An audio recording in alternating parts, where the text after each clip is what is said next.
Bonjour, je suis Dr Claude Garceau de l'USCPQ à Québec et bienvenue dans cette nouvelle balado-diffusion sur la prise en charge en primaire du diabète.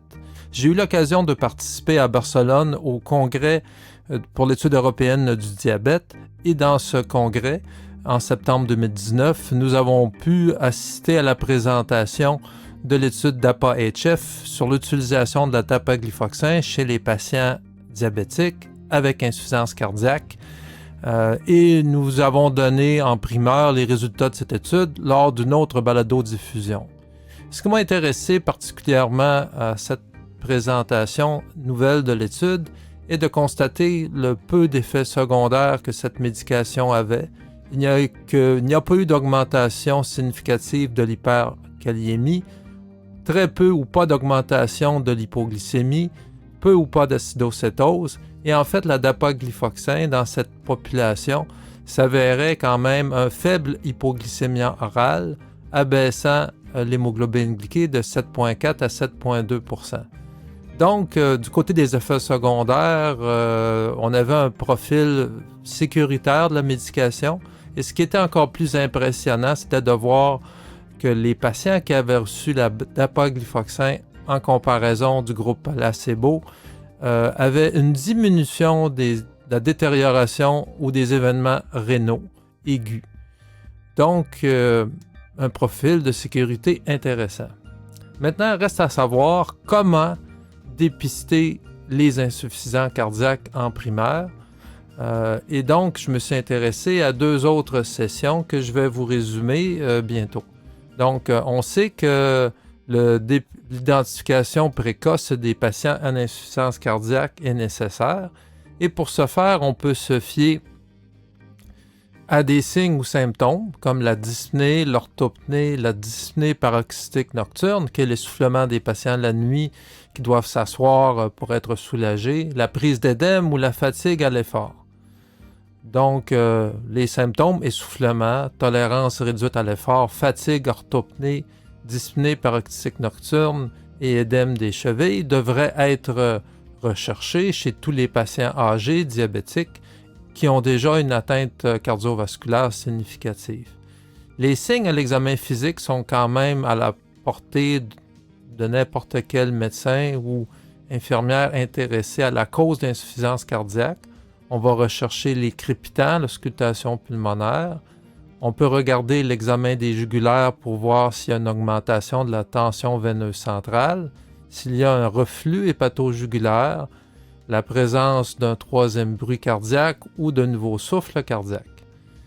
La tension veineuse centrale doit faire quand même l'objet d'une initiation en clinique et on estime que la tension veineuse est le reflet de la pression de remplissage de fin de diastole du cœur droit. Donc, elle est abnormale si elle est à 5 cm ou plus de l'angle de Louis. Donc, cet examen devrait faire partie de votre armada lors de l'investigation de vos patients en communautaire. Mais comment faire le diagnostic précoce d'une insuffisance cardiaque? Donc, je pense que la première chose, c'est de regarder au dossier s'il y a une histoire d'insuffisance cardiaque ou d'hospitalisation pour insuffisance cardiaque. Rechercher au dossier du patient s'il y a déjà eu des échographies antérieures, s'il y a une notion de fraction d'éjection abaissée ou encore de dysfonction diastolique. De regarder les ECG antérieurs, de questionner le patient sur la symptomatologie propre à l'insuffisance cardiaque et de faire un examen physique rapide. Mais ce qui m'a intéressé à plusieurs des sessions traitant de l'insuffisance cardiaque au congrès de diabète de l'ASD, c'est l'utilisation des biomarqueurs. Alors, commençons d'abord par l'ECG. Évidemment, l'ECG est utile pour dépister des infarctus qui sont parfois silencieux chez les diabétiques, de rechercher la présence d'hypertrophie ventriculaire gauche, de fibrillation. Évidemment, un ECG anormal chez un diabétique augmente la prévalence d'avoir la chance d'avoir de l'insuffisance cardiaque. L'échographie cardiaque n'est pas toujours à la portée des médecins de famille. On ne peut pas avoir souvent accès aux échographies cardiaques rapidement dans le milieu québécois. Donc, on préconise maintenant d'utiliser les BNP, les biomarqueurs, pour augmenter notre dépistage de l'insuffisance cardiaque. Alors, on parle surtout du BNP, le Brain Natriuretic Peptide, qui est produit par le cœur en présence d'insuffisance cardiaque lorsque les myocytes sont étirés. La forme qu'on mesure maintenant surtout est la NT-proBNP, qui est la forme initiale inactive de ce peptide, qui est scindé par la suite en forme active qu'on appelle le BNP. Mais pour des raisons pratiques, nous utilisons plus souvent le NT-proBNP dans la région de Québec. Donc le proBNP ou le NT-proBNP est surtout utile pour écarter la présence d'insuffisance cardiaque en cas d'essoufflement. Un patient essoufflé, fatigué ou qui a des caractéristiques physiques ou des symptômes suggestifs d'insuffisance cardiaque et qui aurait des NT-proBNP normaux ne présente probablement pas d'insuffisance cardiaque systolique ou d'insuffisance cardiaque à fraction d'éjection abaissée de façon significative. Quelle est la valeur limite ou le cut-off, si on veut en anglais? Alors, on estime qu'un NT-proBNP inférieur à 125 picogrammes par ml chez un patient qui a des symptômes suggestifs d'insuffisance cardiaque n'a pas d'insuffisance cardiaque avec fraction d'éjection abaissée. Et donc, une des présentations qui a été très utile au congrès de l'ASD est celle faite par Louis Akdoko, qui est un cardiologue américain, et qui nous a rapporté un peu l'expérience des dernières années sur l'algorithme décisionnel pour dépister l'insuffisance cardiaque en communauté. Et donc, elle nous rapporte des études qui ont été publiées par Boonen et De Winter dans European Journal Heart Failure en 2015. Alors, on a pris des patients dans 21 milieux primaires en Hollande de 2009 à 2010. 581 patients étaient diabétiques de type 2 et n'avaient pas d'insuffisance cardiaque. Ils étaient tous âgés de plus de 60 ans. Et on a fait de façon systématique l'histoire médicale. On a recherché les symptômes simplement d'insuffisance cardiaque. On aura fait un examen physique rapide. On a mesuré les BNP. On a fait un ECG et certains des patients ont eu tous les patients ont eu une échographie cardiaque. Le diagnostic d'insuffisance cardiaque a été validé par des cardiologistes par la suite. Et donc, on sait que de faire l'histoire médicale du patient et de rechercher certaines caractéristiques physiques nous permettent de dépister 68% des patients avec insuffisance cardiaque. Si on ajoute la symptomatologie d'insuffisance cardiaque, on va chercher 80%. Si on fait l'examen physique et qu'on trouve des signes d'insuffisance cardiaque, 82%. Si on mesure les BNP, on va chercher 84% des patients avec insuffisance cardiaque. Et si on ajoute un ECG, 86% des patients seront dépistés sans avoir utilisé l'échographie. Donc, on a développé donc un score ou un outil de dépistage d'insuffisance cardiaque qui est assez simple. Alors, si un patient diabétique se plaint d'essoufflement ou de fatigue en communautaire, l'insuffisance cardiaque est possible à condition qu'il ait un item supplémentaire positif. Alors, les caractéristiques des patients ou de l'histoire, c'est l'âge de plus de 65 ans, la présence d'une maladie ischémique, d'un antécédent d'AVC ou d'ischémie cérébrale transitoire, des signes de congestion cardiaque, c'est-à-dire des râles ou des jugulaires augmentés, la présence d'édème ou un foie augmenté de volume à l'examen, et ou des taux de BNP, de NT-proBNP supérieurs à 125 picogrammes par ml.